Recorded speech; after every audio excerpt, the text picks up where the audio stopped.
Bagaimanakah bahagian fungsian R&D ataupun penyelidikan dan pembangunan dapat beroperasi dengan berkesan dalam sesebuah organisasi. Jadi di sini kata tugas bagaimanakah dia menghendaki calon memberikan peranan.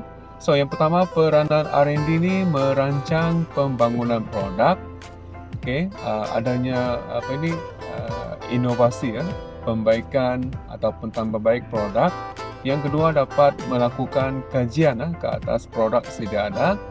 Yang ketiga, menambah baik produk yang sedia ada.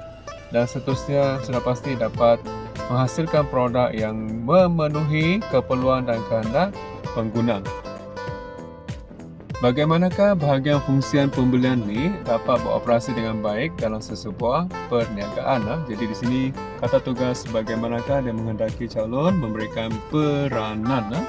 Okey, kita lihat peranan yang pertama, bahagian fungsian pembelian ni memastikan dan memilih pembekal yang sesuai. Okey, selepas tu dapat pembekal yang sesuai, maka memastikan spesifikasi barang produk yang dibeli ni mengikut piawaian yang dikehendaki.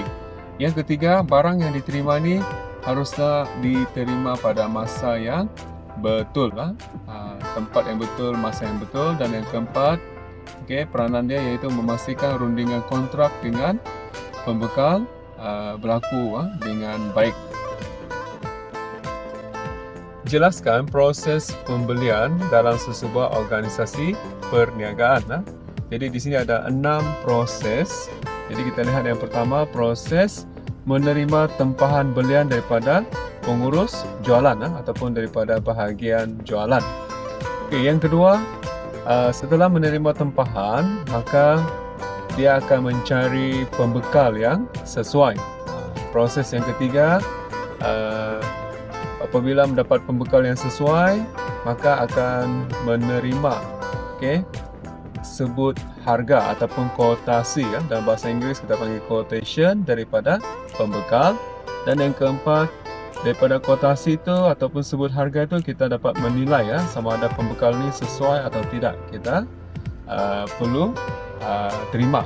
Dan yang kelima, kalau pembekal itu adalah sesuai, maka kita pun membuat pesanan pembelian. Dan seterusnya yang keenam, menerima barang daripada pembekal setelah kita memesan. Jelaskan konsep ataupun maksud fungsian pengeluaran. Jadi di sini ada kedua kata kunci. Yang pertama, kata kunci menghasilkan produk melalui proses transformasi. Apa itu proses transformasi? Jadi kata kunci yang kedua iaitu menukarkan bahan mentah atau input kepada output ataupun barang siap atau barang separuh siap. Jelaskan proses pengeluaran. Jadi kita lihat di sini proses pengeluaran ni, dia ada 3 peringkat. Bermula dengan peringkat input. Bila sebut input ni, termasuklah faktor tanah, buruh, bahan-bahan mentah dan penggunaan teknologi. Jadi semua ni digemblengkan, digabungkan, maka masuklah bahagian yang kedua iaitu proses transformasi. Di mana proses ni akan menukarkan segala input yang digemblengkan tadi kepada output.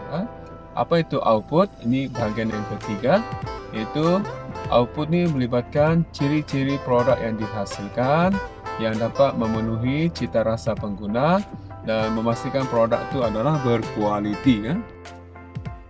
Jelaskan proses kawalan pengeluaran dalam sesebuah organisasi perniagaan. Jadi di sini kita ada 3 proses kawalan. Yang pertama, kawalan awalan. Bila sebut kawalan awalan ni iaitu melibatkan semua bahan mentah dalam bentuk yang baik ataupun keadaan yang baik, dan dia biasanya berbentuk pencegahan. Kata kunci sini berbentuk pencegahan. Contohnya membuat pemeriksaan input. Termasuklah mesin atau jentera. Yang kedua, kawalan semasa. Bila kawalan semasa ini iaitu melibatkan input sedang diproses Okey, jadi di sini kawalan ni juga dikaitkan dengan pengesahan dan sebarang kesilapan dapat dibaiki segera dalam bahagian kawalan semasa. Dan yang ketiga, kawalan selepas. Jadi di sini telah menghasilkan output. Jadi output ni pastikan memenuhi kehendak ataupun standard piawaian. Contohnya melakukan pemeriksaan ke atas produk.